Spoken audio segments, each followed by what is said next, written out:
In CNC machining, the tool has to move with respect to the workpiece in a designated manner in order to get the required profile. The way in which the tool has to move is provided in the form of a program. So we discussed already the three different parts of a program and how we are going to achieve the required tool movement. So the motions that are present during the machining are: 1. The rotation of the spindle. In case of the lathe, you will be having a chuck in which we are fixing the workpiece. If you take the example of the milling, then in the spindle we are placing the tool which is rotating at a high speed. Now the other motion is the movement given to the different axes, that is along the x-axis, along the y-axis and along the z-axis.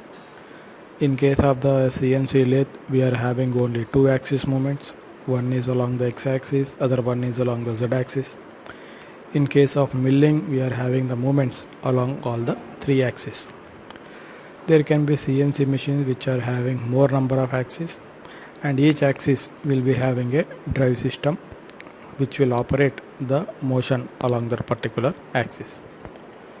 Now when the tool is moving within the workspace of the CNC machine near the workpiece, there are times when the CNC is removing the material or the tool is cutting the workpiece, or there are times when there is no material removal taking place.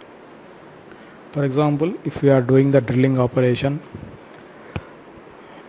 normally by manual means, if we see how we do it, we are switching on the drill and then we are pressing it against the workpiece. The drill bit is pressing into the workpiece and it is trying to remove the material. Now the material is not continuously coming out. Initially you are switching on the spindle. When you are switching on the spindle, the drill bit is away from the workpiece. Then we are slowly bringing it close to the workpiece. Even then there is no material removal. Only when the tool is touching the workpiece, then the material removal is going to start. Then as the drill is entering into the workpiece, there is continuous material removal is there. Then when you are pulling it out, there is no material removal, but still there is a contact between the workpiece and the tool. And when the tool has come out, then there is no contact between the tool and the workpiece. So these are the different stages of drilling. So in some stages there are contact or there is a contact between the tool and the workpiece. During at other times there is no contact between the tool and the workpiece. If you take the example of turning or facing operations that are performed in the lathe, initially the tool will be very far away from the workpiece, then we are bringing it closer to the workpiece. If you take the manual means, by rotating the hand wheel of the carriage or hand wheel of the tool post or the cross slide, we are bringing the tool closer to the workpiece. Then we are just making a contact with the workpiece and then we are giving the further motion to remove the material. It may be turning, it may be facing, or it may be thread cutting. So in all these cases, there are times when the tool and workpiece are in contact, and there are times when tool and workpiece are not in contact, and there are times when material is being removed, and there are times when material is not being removed. Now a CNC machine is designed for removing the material.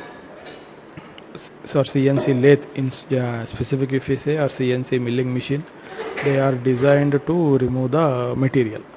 So whenever we are removing the material, we want the material removal at a particular speed.